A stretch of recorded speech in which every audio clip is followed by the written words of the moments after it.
still think that we need the people. I believe that it will ease on our life. It will manage the sub-processes. It will manage the small tasks. But still, it will not be the main behind the decisions. So the first one is the ethical question. And obviously the legal question as well behind it. If AI makes a bad decision, if AI says that you should jump off the cliff, will you do it? No. So there are many memes around the internet now that Google's Gemini, it was taught on Reddit. It says that you can put glue on your pizza instead of cheese. AI will not make a good decision in all the cases. You have to be the real decision maker and you have to be there with your face in the end of the day.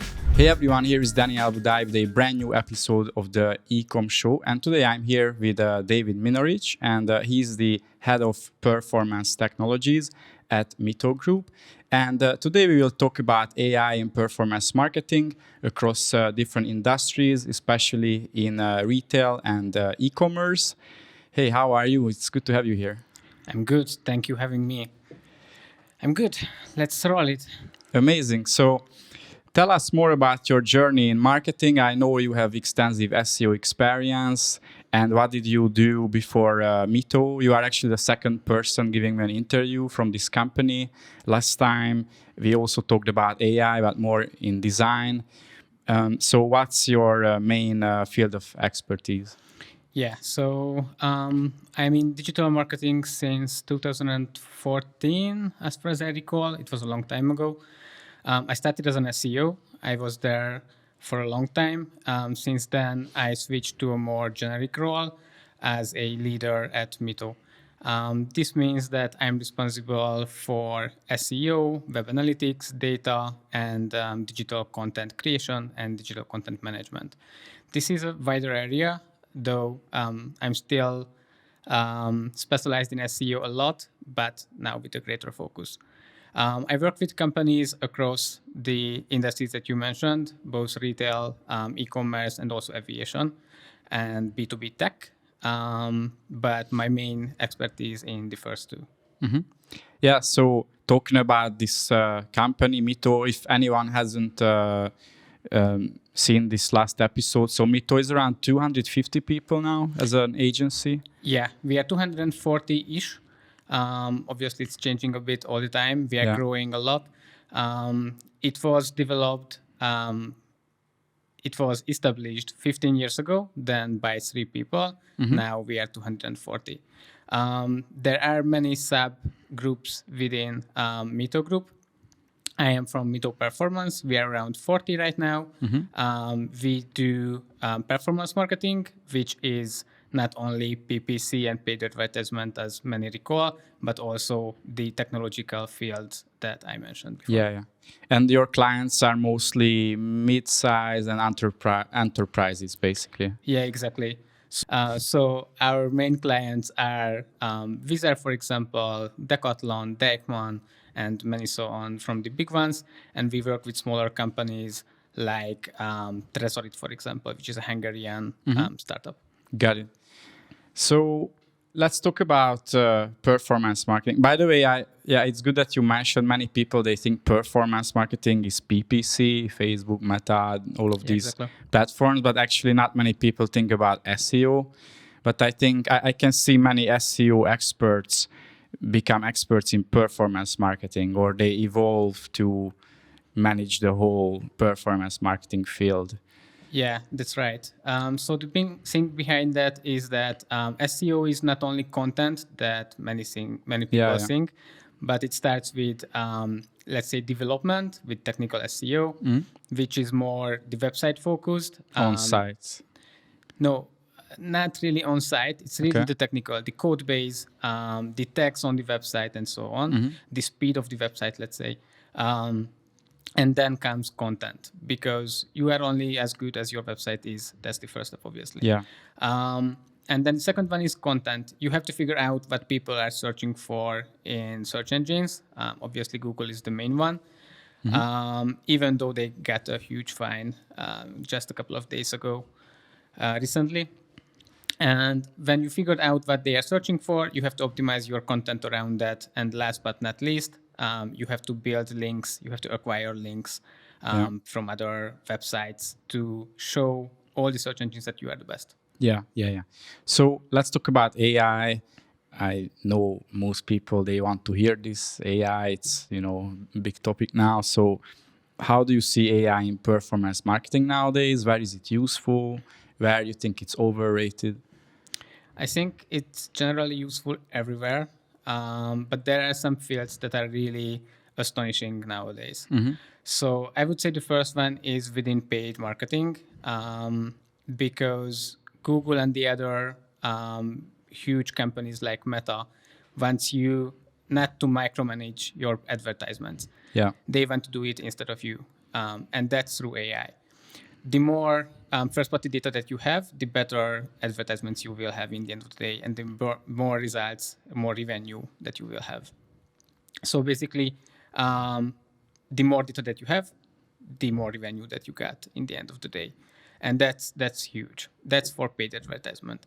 The second one is, let's say, analytics. So within web analytics, you can do a lot of stuff nowadays. Most of the experts heard that Google, for example, changed his analytics system, Google Analytics Universal, to Google Analytics 4. Since Google Analytics 4 is in the picture, we have predictive analytics in our market. And that being said, it helps us to actually figure out who will convert in, let's say, 7 days and who will engage with our brand within 28 days. And that helps us to create new audiences that we can target with, let's say, PPC or whatever else that we want to use. And those audiences will convert way better than anything else. And this is through AI again. And we are still not talking about ChatGPT, but also there is there. So, for example, within SEO or other content creation focused areas, you can create AI focused or AI created content, even though I would not 100% recommend it to everyone, because search engines and people will filter it out slowly. If you are creating your content all by AI, if you are using AI wisely for sub processes, then you are good to go. Yeah. So first and foremost, I think we need to clarify that now when we are talking about AI, we don't talk about some secret tool that nobody knows or only enterprises use. We talk about Google Ad Manager and Meta and ChatGPT. So Exactly. it's available for everyone, right? Exactly. And in most of the cases, it's cheap. Yeah, exactly. And actually, in the last interview, we also touched that topic, that area. I have more experience with Google Ads, and I can see that they change the UX almost every week. For example, now you can give a description about your product and website, and it gives you keywords. And they push it before providing keywords yourself. So they try to generate keywords by AI. They push performance max campaigns. I can see Exactly. that. So all of these things. On the other hand, so that's my opinion. I wouldn't start using it with a small company which just starts out with Google Ads because of the lack of data. Do you agree? Absolutely agree. So first off, you need a big budget to make these algorithms learn. Yeah. And you also need the data, obviously. So a starting company doesn't have the data that it needs. So then you have to obviously micromanage your ads in the beginning. But as soon as you have the first party data that you need about your customers, you can feed it into the algorithms. It will learn, and then it will bring you the money. Yeah. And it's not only about the ads. Let's say Amazon. So you can use AI for like product recommendation engine. Actually, Amazon told everyone that 35% of their revenue comes from this tool within the company, and Wow. that's huge. Yeah. And I can I talk to many, probably more small business owners than you talk to, and I can see that they think, okay, we have AI now, so we can get lazier. And actually, when you are a small business, you are just starting out. I think that's the point where you have to give the most manual data for Google, because you don't have data, you have a little budget. So it's more tedious than for a bigger company with more data and more budget. And we found some accounts where we made some forecasts, and we found that they lose 1-2 million euros a year at least by trusting AI and not giving some manual keywords, negative keywords, so all the different things. You cannot leave the man behind the scenes out. If AI can only be as good as your data is, but if you don't give it the insights many times, then it will fail. Yeah. So my next question, but I think we almost answered it. So do we still need performance marketers in the age of AI? And let's say not today, but in 5 years, what do you expect to happen? I still think that we need the people. I believe that it will ease on our life, our everyday life. It will manage the sub-processes. It will manage the small tasks that you have to do in your everyday life now. But still, it will not be the man behind the decisions. So the first one is the ethical question, and obviously the legal question is as well behind it. If AI makes a bad decision, if AI says that you should jump off the cliff, will you do it? No. So there are many memes around the internet now that Google's Gemini, which was taught on not Core, but the other big one, Reddit. It was taught on Reddit, and it says that you can put glue on your pizza instead of cheese. Obviously not a good decision to make, or depends on your needs. But yeah, that's something that you should consider, that AI will not make a good decision in all the cases. You have to be the real decision maker, and you have to be there with your face in the end of the day. Also, there are some experiences from the past. For example, Microsoft taught its AI through X, actually Twitter data, back in the days when it was Twitter. Yeah. And it turned out that the AI became racist. Just because the code base, the learning base was Twitter. And it really depends on the data that you feed to the AI. Which company was it? Microsoft. That's very interesting. I haven't heard about it. And also, there is another fun fact about Amazon.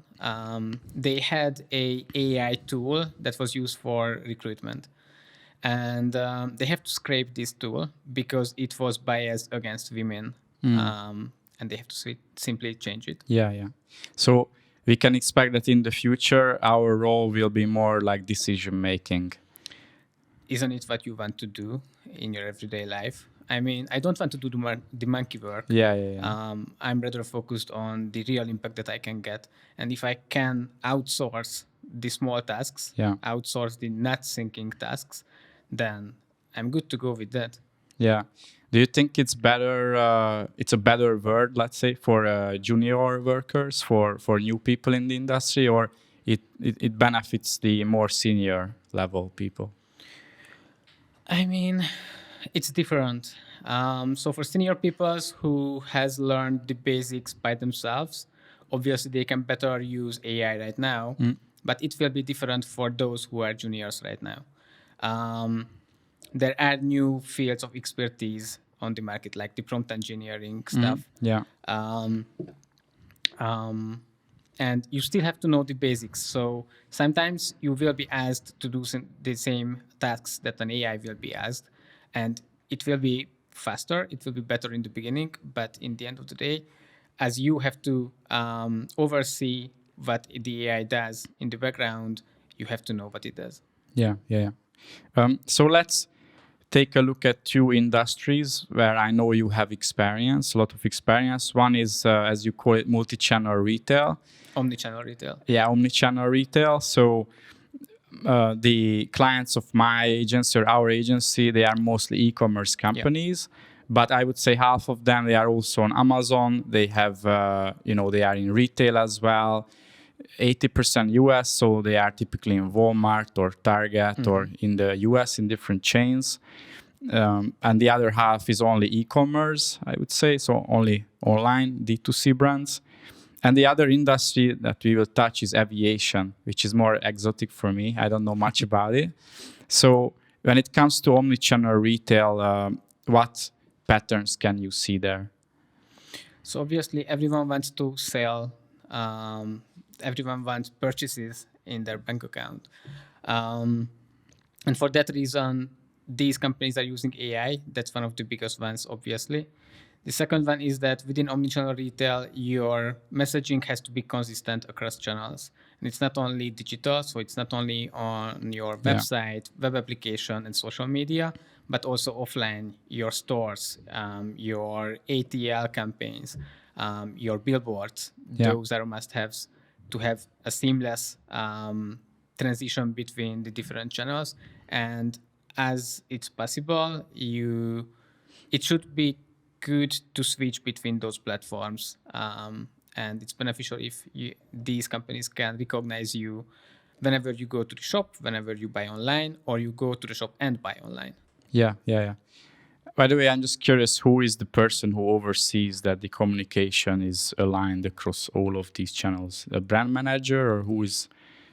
Not really. It really depends on the company itself. It can be the marketing leader, the commercial leader, or the e-commerce leader, depending on which market we are talking about. Yeah. Got also, sometimes the IT leader steps in, but that's not the optimal phase. Yeah.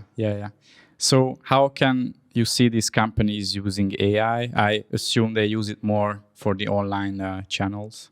Yeah, exactly. So they have the obvious offline methods like for inventory management, but that's something that I really not experienced with. Yeah. And online, they are using it in their analytics, in their SEO, in their ads, in their everyday content creation life. So basically everything that we have talked about, they can use them for those. Yeah, and just an idea or a question. So do you use ChatGPT or a similar tool to recognize data patterns? Actually, that's something we started doing because I think AI is just really good at it. It is good with numbers. So yeah. So obviously, every tool has its strengths and weaknesses.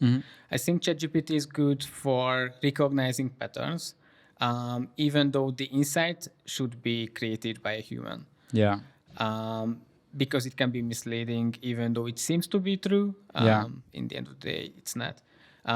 So that's the thing that you should keep in your hands. But it can help you recognize those trends, definitely. Yeah. And just a side story. So now we are hiring for 2 positions. So it's more hiring than marketing. But what we found is people use AI to submit their replies. And the replies are very similar because I guess ChatGPT works from the same database for everyone.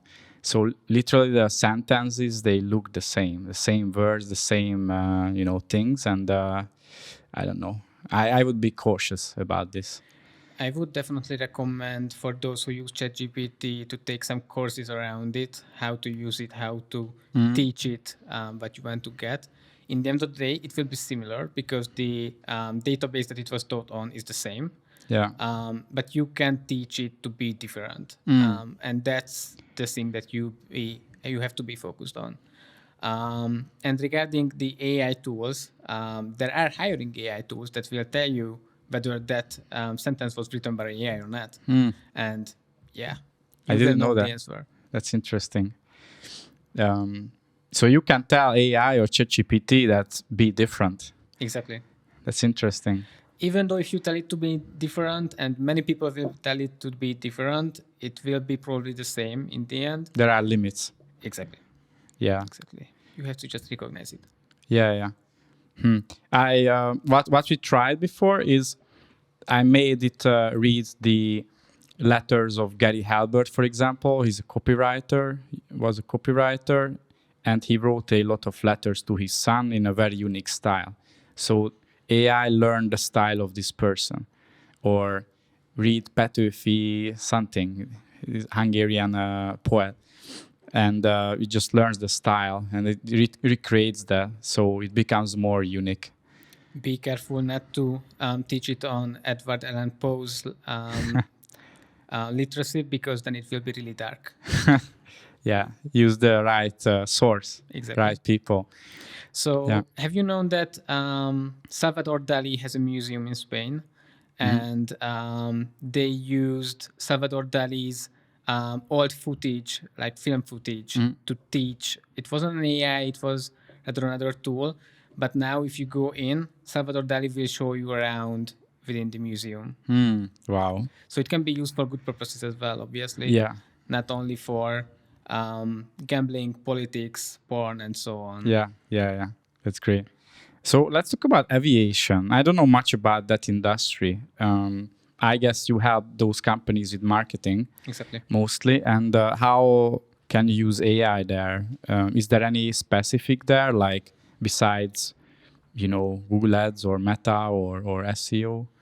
So again, the same that within marketing, we use the same tools. But aviation companies use AI for many purposes. Let's say they calculate the best routes and how to use the fuel with AI, and it will save you fuel in the end of the day. And this helps your marketing, because green marketing or sustainable marketing is a huge thing nowadays. There is a booking.com case study that says that 55% of the people will pay more for sustainable travel. And obviously, if you use less fuel and your carbon footprint is lower, then they will choose you. 55%. Yeah, exactly. Oh, wow. That's a lot. Obviously, it's for an American case study, but still. So for aviation companies, I think green marketing is a huge thing, and also how you can get your own clients. So what I mean by that OTAs, the online travel agents, are one of the main sources of aviation companies, and they are expensive, Like crazily Skyscanner expensive. or Or the Hungarian Ibus, or any travel agency where you go in, shop your route to wherever, and the customer experience is not the same as you would go to aviation companies directly, and they want to own it. Aviation companies have a bad reputation nowadays, especially in the summer phase, because of the entire market crowded, and they want to own at least their online experience. So the website, the loyalty programs, the application, they want to pull you in, and that's a huge trend, and that's really helpful for them. Yeah, and where do you start promoting or mentioning this green marketing to the potential customers? During the checkout phase or For early? example, you can use it in the checkout phase as well. You can show them like the carbon emission that you saved, like let's say in the last 1 year, or only on this route. You can get extra money for it if they use AI, let's say. And the other one is that obviously in your awareness marketing, in your paid advertisement, you can use these facts that you can get out to promote your business. I also I can see this a lot when I buy a ticket. At the moment, I don't pay for it. Yeah, I'm curious. Do you pay the extra for this sustainability thing? Well, it depends. For example, there is the company Notino, who are like a digital drugstore, I would say, and there I pay for it, but not for aviation companies, at least not yet. Yeah. In the past 5 years, what changes you could see in performance marketing? I have two lovely projects, or two lovely topics for that. The first one is advertising. So obviously, a lot has changed in the last 5 years. Since in 2019, digital advertisements ad spend reached the level of the traditional ad spend. Since then, obviously, it overgrew it by a lot. And the reason is not only the COVID-19 episode of our lives, and we could not see the billboards outside of our houses. But also that it performs better, it's measurable, it brings you better results. And that's huge. On the other side, there is another trend that people are becoming more aware of their data privacy. So they want to be protected, especially in the EU with GDPR or with the CCPA. That's something as a company you have to be really careful about. People want their privacy. Obviously, the usage of ad blockers is growing. People are tending to be banner blind. They don't recognize the banners. I have one of my favorite examples for that. Guess how many percentage of the first advertisement, like banner advertisement back in the 1990s, was clicked on? What was the CTR for the first banner? 20%, something very high, I'm sure. 47%. So like half. Almost. Half of the people clicked on a banner. Wow. Nowadays, and this is said by Business Insider, you have a better chance to live through a airplane crash than clicking on a banner. Yeah. Obviously, it's really low. So the second one is data privacy. And do you think that I have two questions related. One is I will start with this one. So traditional advertising, it's not measurable. Less measurable, Less, for sure. right? Certain things are still measurable, like how many people cross the street here, let's put a billboard here, things like that. But obviously, it's not like a funnel like in online marketing, and you can optimize each step. So it's just different. You have to find the perfect place for all your advertisements. Billboards are not for converting people. Billboards are for awareness. And actually, there are some tools or AIs or robots that you can use for measuring those people, like not only crossing the street in front of your advertisement, but also you can check how many of those have looked at your advertisement. Especially with digital out of home, you can automate it. It's way better performance in the end of the day. Yeah. And the other thing is, so you mentioned COVID and online grew a lot. And in the past 2 years, can we see a drop in online advertising spend because COVID ended, or that's not the case? Like there was no drop. I don't know about that. It's different for every company. So it is really based on how big you were hit with the inflation in the recent years and how you reacted to it. There are companies who are cutting their budgets, but there are many who are growing their budget because they want to keep up or they want to get more share on the market instead of those who are cutting their budget. Yeah. And regarding data privacy, do you think it will change, take like a U-turn in the next few years, or this is a trend that is clearly continuing and we are not going back? I think that this ship has been sailed. We cannot really turn it back anymore. Our data is there. Our data is many times public. We will be spammed by many hackers. We will be spammed by, the post office and everyone. You have to be careful with your own data as a user. For example, I use like 10 email addresses for different purposes. But I'm pretty aware of what I'm doing there. Yeah, I use only 3. So, yeah. And regarding the next 5 years, what trends can you see unfolding and where are we heading with performance marketing? I think the same route as we are stepping right now. So AI will have an even bigger effect on our business. We will use it more. Actually, our work can be automated partly. I think there is a McKinsey case study which says that companies who use AI are 15% more productive. And this is obviously great. And I think we will step on those footsteps forward. The other one is data privacy that you talked about, that it will become even more important for not only companies, but rather for the government, and they will make us to be aware of people's data. First-party data will be more important, more valuable, even though Google said that they will not phase out the third-party data still.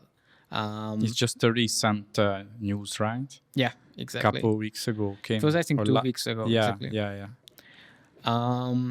And sustainable marketing is another big thing, especially for younger generations.